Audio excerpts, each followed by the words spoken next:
following story is second place winner of Creepypasta Wiki's Santa's Not So Little Helpers contest. This was written by dgrady237.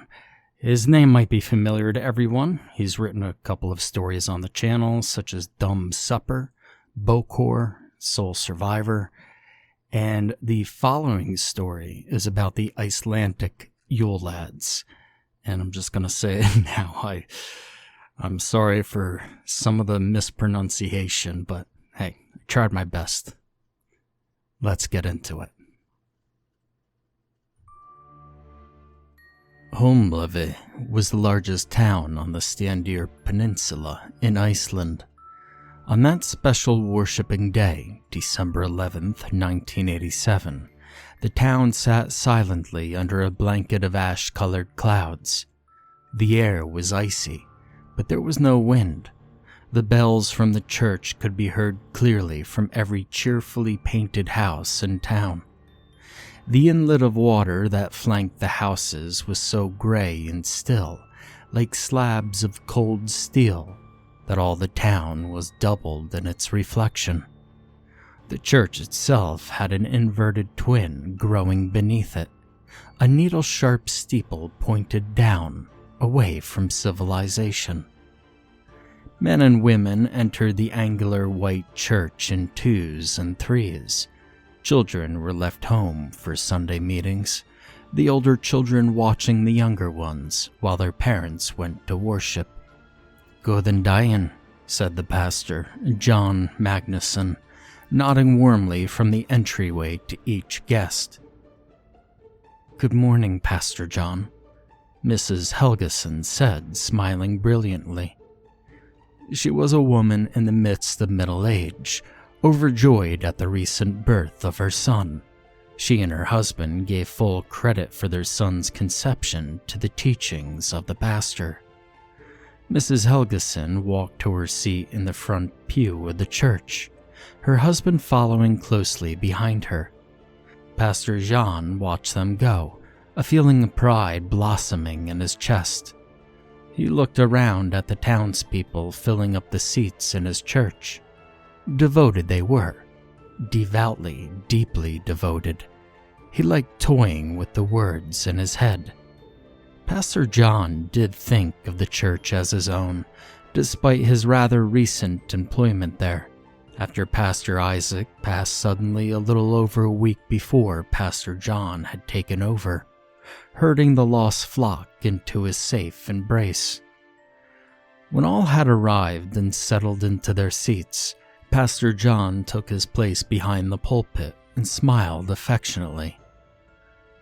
"Good men and women of Holmlöfi, thank you so much for joining me on this first day of the Christmas season. It is an honor to celebrate with you all." The small crowd murmured good-naturedly in return. It is, I think, a difficult time of year for many of us, as well as a time of celebration.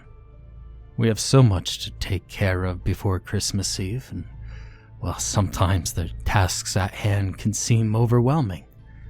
Some days we may wonder why we are tied to our traditions as we are.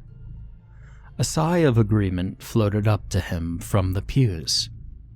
When in the throes of these frustrations, I asked you to stop and think about all that we have to be grateful for here. Look around at the people in this church. He gave a pause for them to look, and look they did. A woman's muffled sob could be heard from somewhere in the crowd. Pastor John frowned but continued on. "This is your family. This is your home. How many cities full of strangers can say the same?" Pastor John looked down and smiled at the Helgesons in the front row. They beamed back at him. "Now, I want you to think about the prosperity that our town has been blessed with this year. The fish market has been overwhelmed with the bountiful catches that have been coming in week after week. The number of people catching ill is nearly non-existent. Most importantly, the warmth and love I feel growing amongst us all is rapturous." A number of heads were nodding vigorously. Vor Síður, our customs have purpose. Every one of our traditions, big and small, is an important thread in the fabric of our beautiful life in Holmavie. A few hands reached up in the air, lingering there in reverence, sucking up his words like lampreys. Now let us pray for a safe and happy Christmas, with no visits from those impish Yule Lads. With a community as good and kind-hearted as this one, I have no doubt we will be visited only by family and friends bearing heaps of Christmas treats. The crowd chuckled at that, and a sense of joy spread throughout the room. December 12th, Stick Gestor. The next evening, Hake and Anna Heimson strolled down a darkened street in town. All of the stores were closed and the windows of the homes had been shuttered. Anna pushed a stroller with their 1-year-old baby, Aaron, sleeping soundly inside. Anna and Hake didn't speak, and they wore grave expressions on their faces. Only the soft whistle of the wind and the squeak of the stroller wheels could be heard echoing down the street that night. The flicker of a lantern leaked through the boards of a house's attached barn as they passed. Anna stopped and turned toward the light. She heard a soft moan. "Hurry up," her husband said, walking ahead. The woman, transfixed, ignored him and walked over to the wooden slats. She bent down and peered in. "But there's someone in there," she whispered. Slurp, slurp, slurp. "There's a strange sound," she said, trying to look through a different crack in the boards to get a better look. She could see some sheep huddled together in a corner, but one remained alone in the middle of the room. The animal was still, caught in the orange glow of a lantern that had been placed on the hay-covered floor. Underneath the ewe was what looked like a small child, bent and crouched down, head reaching towards the animal's udders. The slurping continued. "Let's go, Anna," her husband barked from a few feet away. Anna looked up at him, then turned her head back and looked through the crack once more. A human eye was staring back at her through the board. It was only an inch away from her own eyeball. "Ah!" she screamed, stumbling back, nearly knocking the baby carriage over. She hit the ground hard and bit her tongue. She could taste blood. The baby started to cry. "Oh, what is it now?" the man said, stomping back to his wife and child, the smell of liquor wafting off of him like cologne. "Someone's looking at me," she said, struggling to get the words out around her swollen tongue. Her husband grabbed her arm and pulled her up harshly. The light slipping through the cracks went out with the silvery sound of breaking glass. The barn doors swung open. Anna and her husband stepped back involuntarily, leaving the screaming baby unaccompanied. A small, gnarled figure hopped out of the barn and did a neat barrel roll towards them. It hopped up nimbly right in front of the baby carriage, splitting the distance between the child and its parents. "How do you do?" it said in a scratchy, high-pitched voice. In the moonlight, they could see what looked like to be a toddler-sized old man. His beard was white and nearly to his ankles, and his face was cracked with deep wrinkles. His trousers were deep red corduroy that matched his woolen hat. His nose was long and reddened. He was wiping milk from his mouth with one hand and scratching his belly with the other. "Merry Christmas," he tried again, belching. The couple held on to each other and backed further away. The lad turned around and peered into the baby carriage. He looked back at the couple and scowled. "Naughty, naughty," the lad growled. He lunged toward the couple, small hands outstretched, and they ran away, screaming. The lad spit on the ground and glared down the street after them. He walked back over to the baby carriage. "Will you come with Dextastor now, little one?" He reached small, twisted hands into the carriage and lifted the child out. Tasty, tasty," he said, wiping white spittle from the corners of his mouth as he walked back towards the mountains that sat waiting at the edge of town. December 13th, Gil Jaguar. "Leave the lights on, please, Mama," Jokol said. He pulled the moth-eaten blanket his Nana had knitted up to his nose. "Lights on, but the lads will think you're still awake. You don't want to wake up to empty shoes," Jokol's mother said, smiling warmly at her son. Pained, glossy eyes stared back at her from atop the blanket. "I don't want them to come," Jokol mumbled. "And why not?" "They bring the Yolakatorin." "Yolakatorin? Where did you hear that name?" "I haven't heard that in ages," his mother said. A flicker of worry darkened her eyes for a moment, but his mother was like that sometimes. Her outward facade reflected only a fragment of the range of emotions she was feeling inside. Sometimes Jokol watched her when she wasn't looking at him. Her face reminded him of a river. It twisted and changed constantly, and he wondered if anyone else could see it, or if it was a special skill he had developed from knowing and loving her so well. "Nana told me about him. She said I should be good or the Yolakatorin would come down from the mountains and eat me up." "Well, she shouldn't be telling you such nonsense. Yolakatorin is an old tale. It's just a story made up to scare children," his mother said. "But you believe in the lads," Jokol said, sitting up, his curiosity driving him out from the protection of the blanket. "Well, the lads leave us evidence. You put your shoe in the windowsill every year, and what do you find in the morning?" "Sweets," Jokol said, looking towards the window. "Right. And what evidence do we have of a giant cat peering in windows and snapping up children?" "Toitor Nassen," Jokol whispered, saying the name felt like a curse word in front of his mother. Her reaction said the same. She stared at him for a moment before standing up suddenly. "He wandered out into the snow and got lost. You know that," his mother snapped.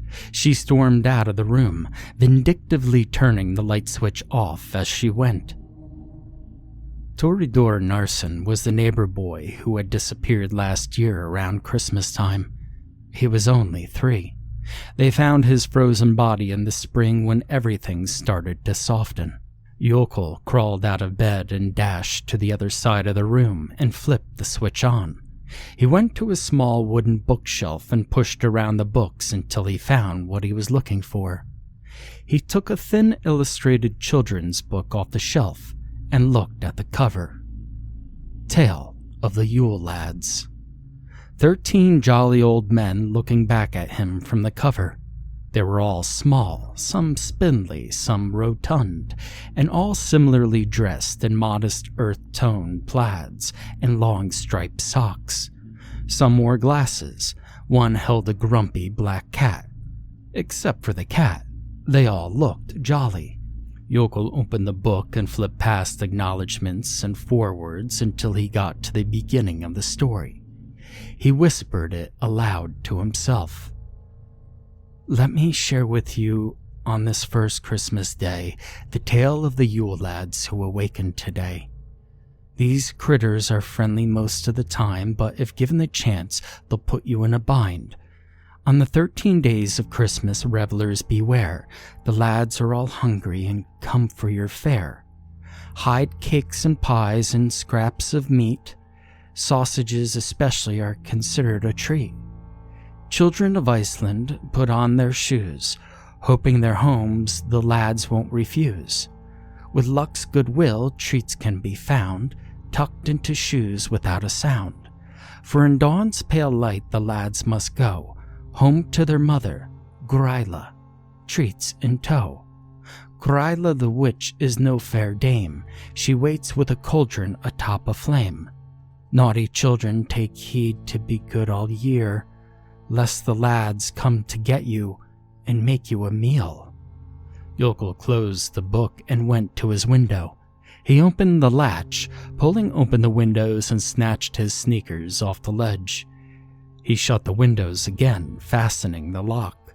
He realized he had been holding his breath and exhaled. Something outside caught his eye. He squinted against the reflection and looked out at the rocky hill behind their house. Something was crawling down the bare rock. It looked like a toddler, but moved nimbly. "Giljaguar," Yokel whispered. Giljaguar was one of the Yule Lads who was known to peer in windows at sleeping children. He came on the second night of Christmas. Yokel felt like the roles had reversed in this case. He pressed his nose against the glass, trying to get a better look at the little man. He couldn't make out any of its features other than its short, bowed legs, which were quickly to descend the small bluff and disappear behind their shed. "Mama!" Yokel screamed, running out of his room. December 14th, Stuver. Shit. Gunnar opened his kitchen window and waved a towel over the burnt bits of food that were smoking in the pan. "Can't even make a proper pancake," he sighed. He had managed to save one blackened piece and was attempting to douse it in enough skyr to cover up the taste. Since his wife had left him a few months before, he hadn't been eating very well at all. Some nights he just skipped a meal altogether. Gunnar dropped the pan back on the stove with a clank and took his paltry meal with him into the living room. He grabbed the remote and turned the television on, bathing the small wood-paneled room in blue light. The sound of the commercial was loud enough to drown out the light clattering of small feet dropping down onto the stovetop. Gunnar didn't hear the sound of ragged little fingernails scraping the scorched bits from the pan either. December 15th, Thurslaker. The ground was frozen and the cold air bit at her exposed pink nose. But Lila didn't care. She only wanted one thing for her birthday, and that one thing was a picnic with her big sister at their secret spot in the woods. "Chocolate, Lizzie?" Lila chirped. She turned 3 that day, and her big sister had packed all her favorites, which were mostly sweets. Elizabeth, who was a young girl herself, only 10, unwrapped a little blue cloth with milk chocolate-covered licorice sticks. She handed one to Lijah, and she started gnawing on it. Elizabeth looked around at the slender birch trees surrounding the small clearing. She and Lijah had discovered the place the year before when they were first allowed to go out exploring on their own. It wasn't far from their house. In fact, if Elizabeth looked up above the trees in the direction of their home, she could see smoke collecting in the ice-blue sky above their chimney. Other than that, there wasn't any sign of human life around them. "Skyr peas," Lijah said through her full mouth. Elizabeth looked back at her little sister. Her plump cheeks dotted with chocolate smudges, and her little teeth were still fighting down a tough piece of licorice. Elizabeth chuckled and started to root through her bag for the yogurt. The crack of a dry branch breaking behind her made Elizabeth jump and whirl around. One of the thin trees was swaying slightly. She watched without blinking, her eyes burning from the cold until it stopped moving. "Lizzie?" Lijah asked. She put her small mittened hand on top of Elizabeth's. Elizabeth turned back to her. "Thought I heard something." Then, registering the quiver of fear in Lijah's eyes, she changed tactics. "It's nothing, just the wind." She pulled the little glass pot of Skyr and a spoon out of her bag and handed them to her little sister. "What are you hoping to get for Christmas, Lijah?" Elizabeth asked in a mock conspiratorial tone. "Chalk it," Lijah said, smiling broadly. Elizabeth laughed and then got to digging around in her bag to find chocolate licorice for herself. She thought about the first time they had come to the clearing in the springtime. They had seen two little brown rabbits chasing each other around in circles. Elijah had clapped her hands and smiled. She ran after them and they scuttled away in the woods. Their sudden departure made Elijah cry, and Elizabeth sat down on the soft new grass and held her as she wept, whispering promises that they would come back every week until they saw them again. She had kept her promise, but they never saw the rabbits again. Elijah is happy here, she told herself. Another branch cracked as loud as a gunshot, and Elizabeth let out a startled scream. When she looked up, Elijah was staring, blue eyes wide with terror, at the raised Scariest spoon in her hand. Sucking on its top was the mouth of a withered old man. His dried lips were wrapped around the spoon, eating up the yogurt. A drop fell onto his yellow-white beard, and he pulled his head away. The man stood up. He was thin and shorter than Elijah, his arms and legs no thicker than the thin branches of the birch trees that surrounded him. "Well, I prefer lemon skyr, but this will do in a pinch," the old man said, wiping his mouth with the back of his sleeve. Elizabeth thought of what her parents had told her to do. She willed her legs to move, but she couldn't force them to obey. Elijah started to scream. The man started hopping from one foot to the other nervously. "Well, now," he said. "It will be much easier if you stop screeching. Don't fret. Third Slicker is here," the man said in an airy, hollow voice. Go, Elizabeth's voice told her. She managed to stand up. The man was standing between her and her sister. He was looking at Elijah, reaching for her. Elizabeth started to back away, her boots crunching on the cold ground beneath her. Thurslacker turned his head, looking at Elizabeth over his shoulder. His eyes were gray and calculating. He growled, pouring hatred out of his eyes at her. Elizabeth ran. She couldn't feel her legs anymore, but she was moving. Branches whipped at her face as she flew through the woods towards her house. She could hear Elijah screaming. "Lizzie?" Elijah's voice wailed behind her. December 16th, pot of sky fell. "Dinner's ready," Freya called up the steps. She could hear rumbling around upstairs in her boy's room. "Soup's ready. Let's go." "Aye," one of the boys yelled. "No roughhousing. If I have to come up there, there'll be no dessert for either of you." Behind her, a pot of codfish stew was bubbling pleasantly on the stove. Something crashed upstairs. "Damn it," Freya hissed. She started stomping up the stairs to investigate. The window above the stove slid open silently, and little white hands slithered in from the black night and pushed the window all the way up.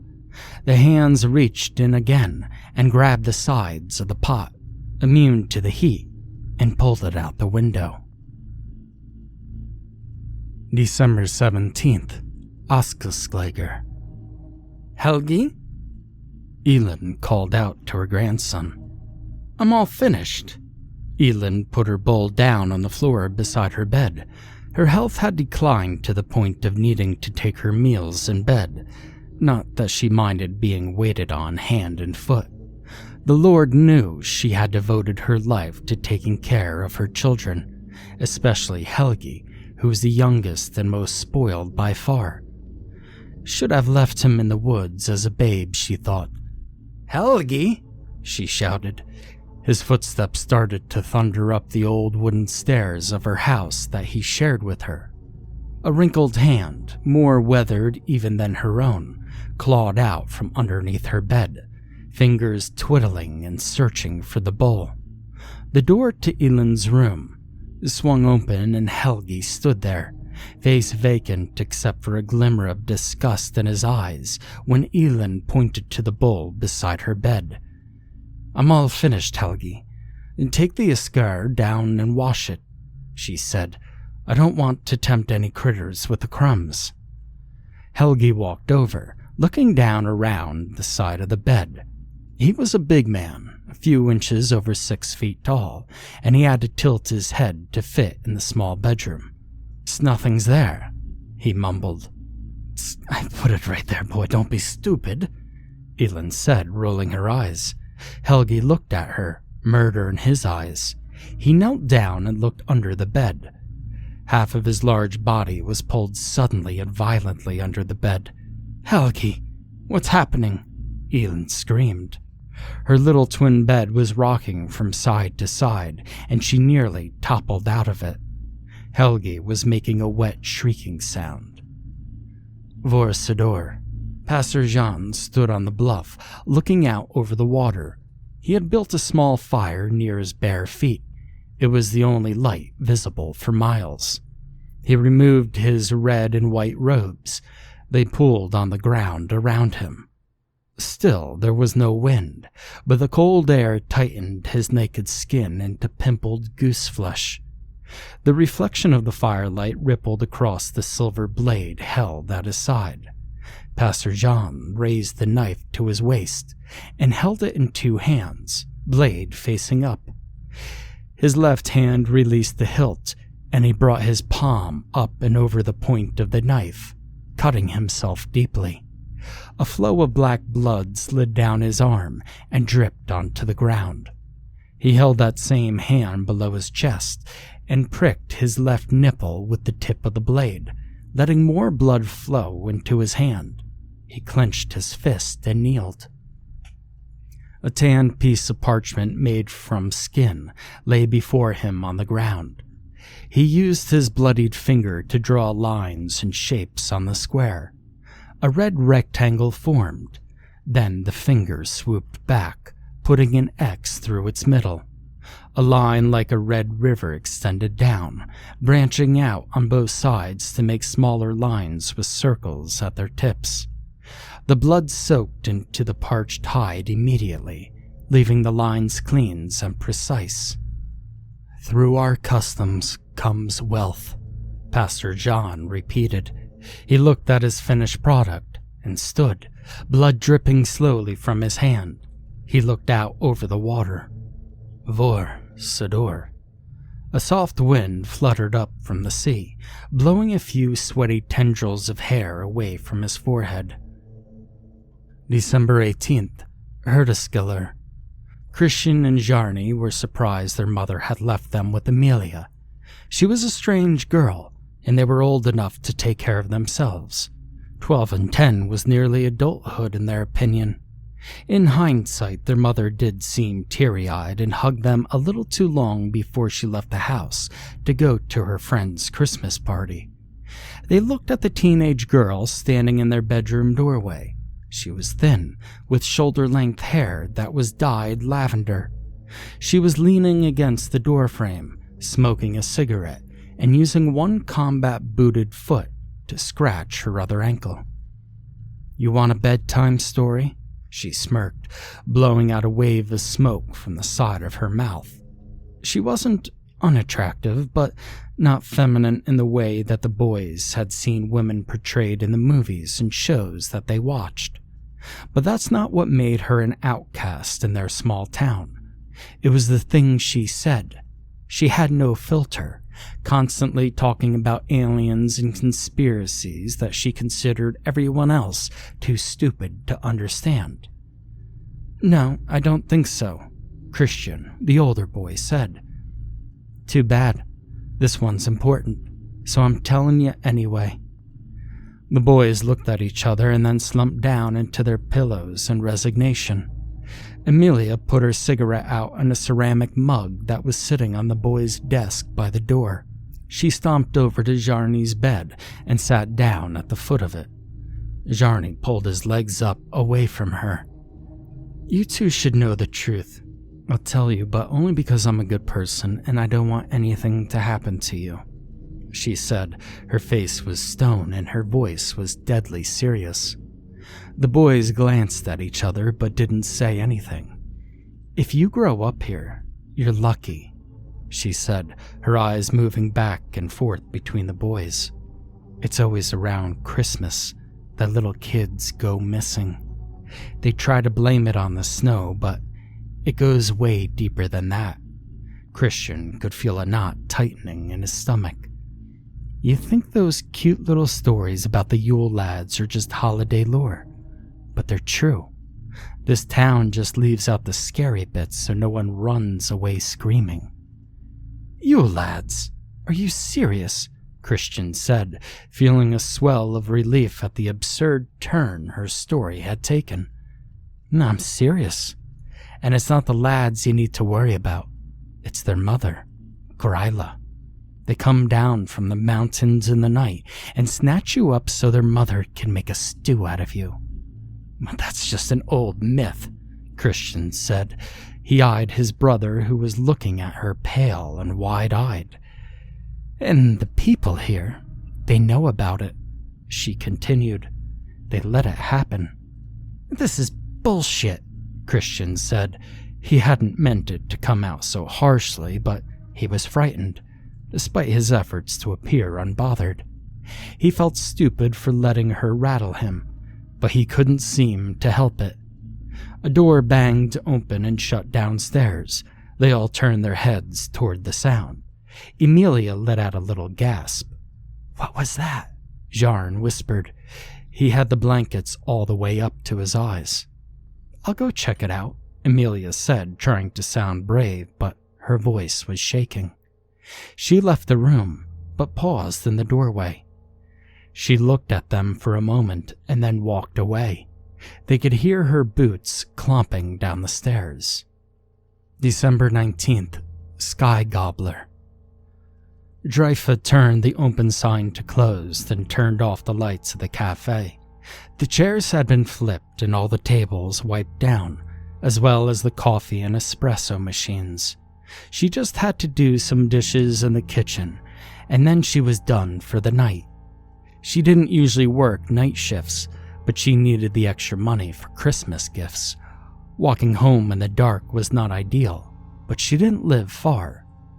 The sharp sound of dishes breaking and a consequent bark of laughter came from the kitchen, and Grýla jumped a little at the sound.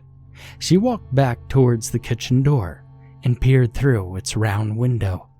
Inside, a small man with bare feet was crouched over the counter, scraping up bits of food from dirty plates and shoving them into his mouth. Another dish near his foot fell and broke on the floor, and he laughed again.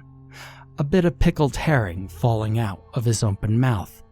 Grýla put a hand over her mouth, suffocating her scream before it could draw attention to her. The little man turned towards her anyway, glee filling his blue eyes. She turned and ran, struggling to unlock the front door and just making it out into the cold night air as footsteps padded up behind her. She ran down the street, stopping in the brightly lit town square. Everything had been strung with twinkling lights, and ribbon wreaths hung merrily on every lamppost. She looked behind her, but the man hadn't followed.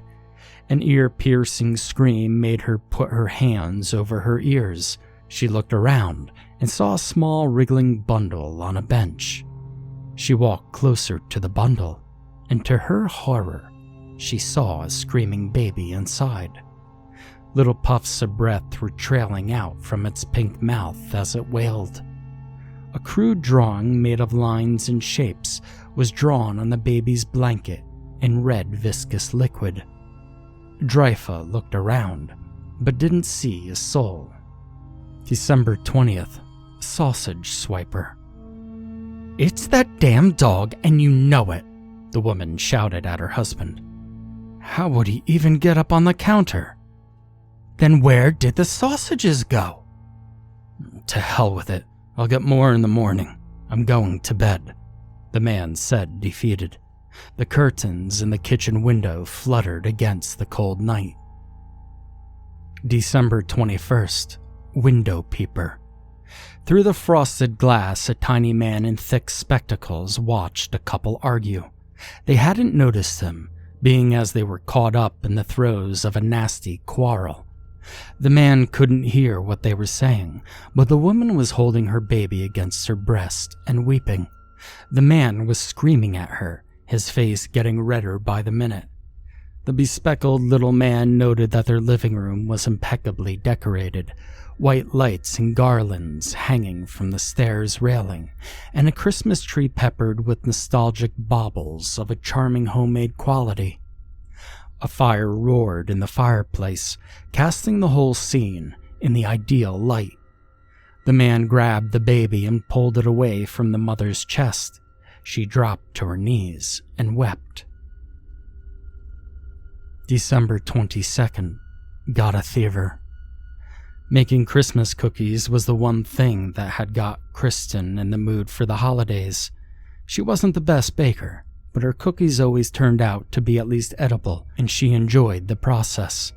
The cookies made the house smell good, and her daughter loved decorating them with pecans or sprinkles or chocolate chips, or sometimes all three.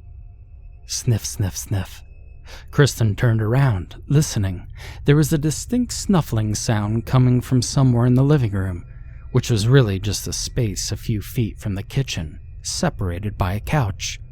Unfortunately, they didn't have a dog, which would have explained the sound without further question. Kristen listened, walking slowly around the couch. Sniff, sniff, sniff. "What in the world, Sarah?" she called out to her daughter, who she assumed was upstairs in her room. There was a scratching at the front door. "Yeah?" Sarah called down from upstairs. Kristen ignored her and walked towards the door. Sniff, sniff, scratch, slobber. Kristen was not willing to open the door. It sounded to her like some kind of animal. Her curiosity brought her to the window next to the door, and she looked out, craning her neck to see what was on the stoop. "Ooh, smells tasty, tasty," a voice said from right outside the window. Kristen screeched and jumped back from the cold glass. She couldn't see clearly through the glare, but the shape of a head slowly rose up into the middle of the window frame. "Sarah, lock your door," Kristen shouted without taking her eyes off the glass. "What?" Sarah called down.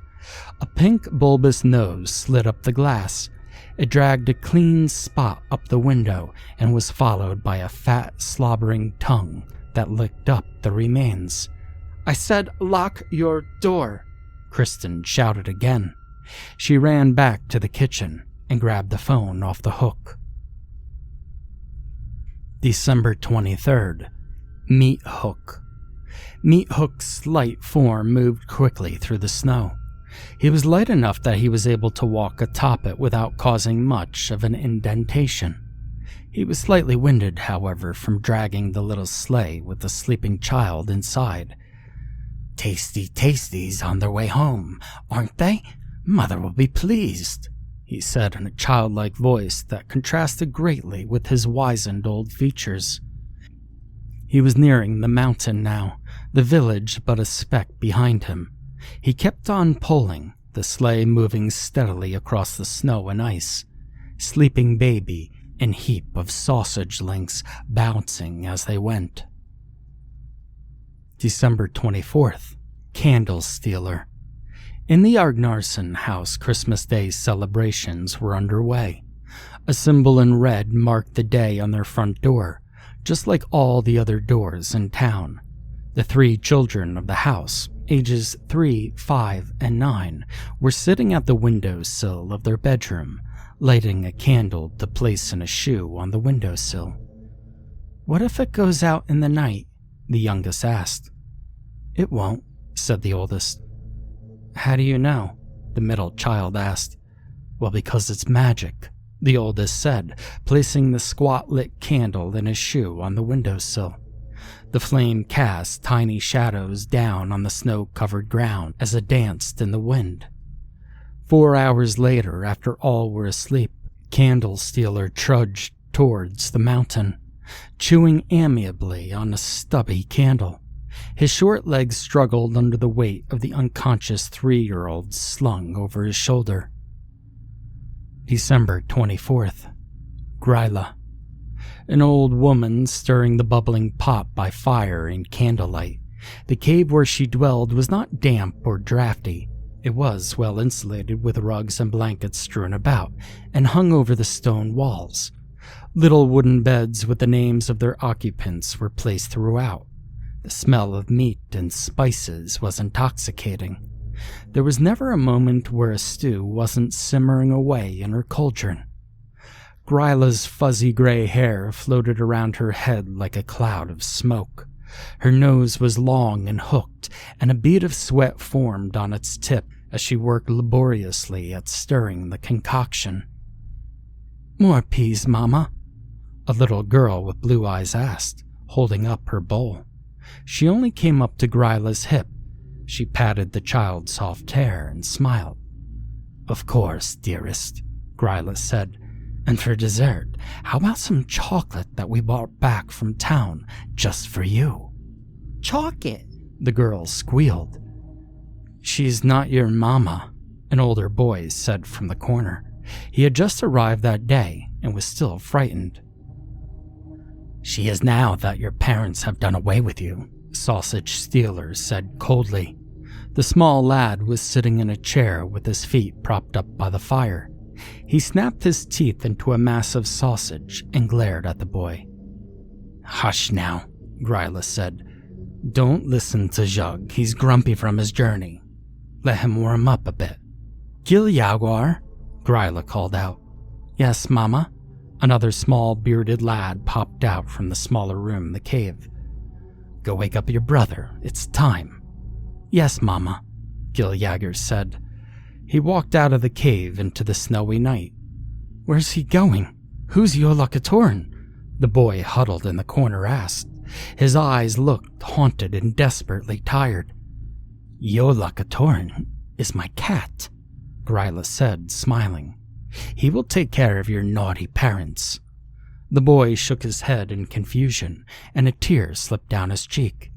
"Here, Jug, take the stirring for me for a moment," Grýla said, handing the lad her spoon. She walked over to the boy and crouched down next to him. "They didn't want you anymore. Or rather, they wanted prosperity more than they wanted you, so they cast you out to appease whatever it is that they're worshipping." "No."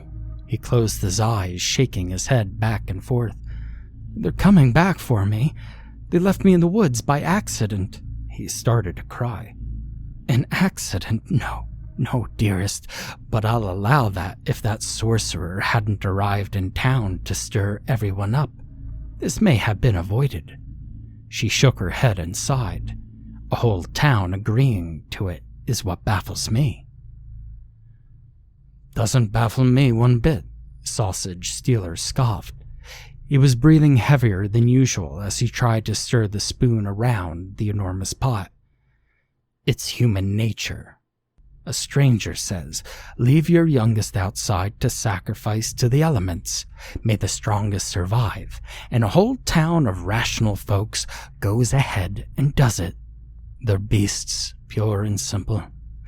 The boy was wailing into his arms now, whole body shaking as he sobbed. There, dearest," Grýla cooed. The boy looked up at her, snot and tears making his face glimmer in the firelight. "I'm your mother now."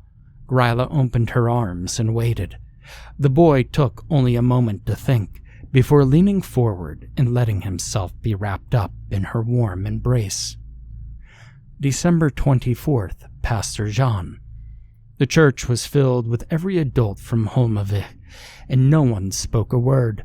Pastor John looked out over the crowd and felt euphoric. They were all looking at him for guidance. Their faces were gray with grief. And in that moment, he felt he could walk out, bar the doors behind him, and light the church on fire, and they still wouldn't move a muscle. "You've done it, Jean," he thought to himself. "Welcome all, and Merry Christmas," he said, showing them a warm but sympathetic smile. "Thanks to you, we shall have another year of abundance to look forward to. Our town has been through trials aplenty, but we have come out free of sin. We have weeded out the weak and come together as a strong, healthy community that will be blessed with all the gifts this world and the next has to offer." A man slumped over and fell into the aisle between the pews. He writhed on the ground, holding his head in his hands, sobbing. His wife glanced at him, open-mouthed, and then returned her gaze to the pastor. "Let us pray," the pastor started. The congregation bowed their head as a group, ignoring the man weeping on the floor. The ground shook once, and then a second time, and then a third. A hellish roar shook the roof of the little church, and dust and particles rained down on a few churchgoers. They looked up apathetically.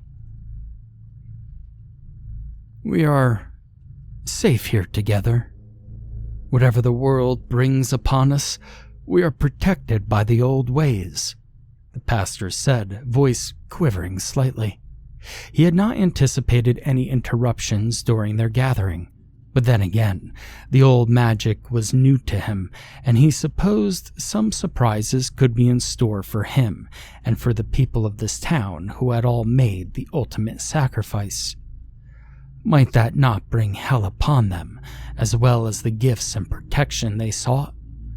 He tried to keep his composure and continue on. "Let us pray," he said again.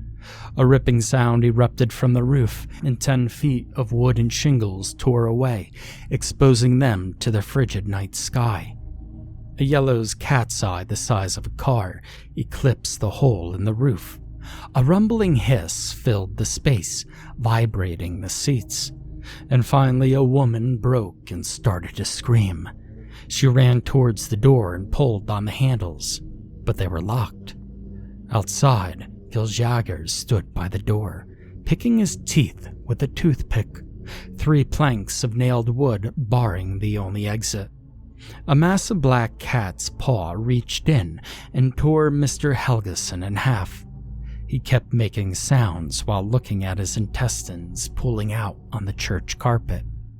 Panic erupted as the cat scooped people out and tossed them back in like mice. The townspeople banged on the windows and the door, trying to get out. A few people managed to break the windows and were trying to claw their way out with bloodied hands. But the black cat sank its needle-sharp teeth into their soft bodies as they wriggled through the openings.